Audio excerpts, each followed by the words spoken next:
Un groupe de jeunes, 6 au total, partirent faire du camping sauvage. Ils passèrent la journée à explorer la forêt dans laquelle ils se sont installés.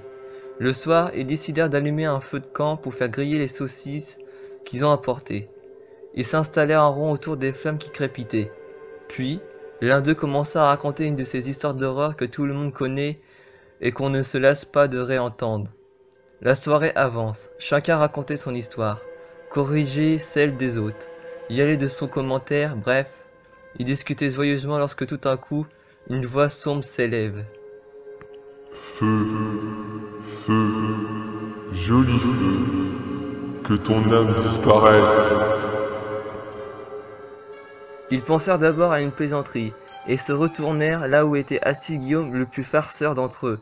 À leur grande stupéfaction, il n'était plus là. Ils sont persuadés que ce jeune homme leur joue encore l'un de ces tours dont il y a le secret, et ne s'inquiétèrent pas. Ils reprirent leur conversation. Feu, feu, joli feu, que ton âme disparaisse.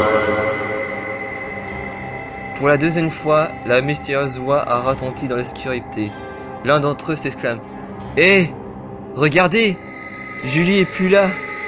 En effet, à l'endroit où Julie se trouvait quelques minutes plus tôt, il n'y avait plus personne.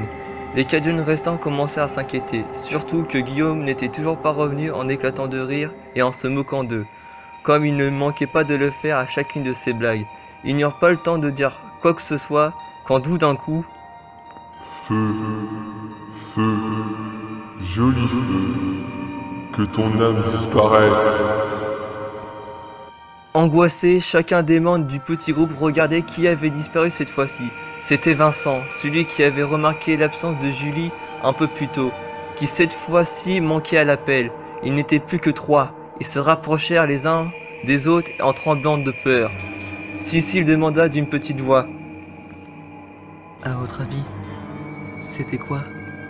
Marc, le dernier garçon, s'apprêtait à répondre, mais il fut interrompu par la voix grave. Feu, feu, joli feu, que ton âme disparaisse. Cécile a disparu. La dernière fille restante, Cynthia, éclata en sanglots. Feu, feu, joli feu, que ton âme disparaisse. Cette fois-ci, Marc est seul. Il sait que son temps est compté. Il ferma les yeux et entendit à nouveau. Feu, feu, joli feu, que ton âme disparaisse.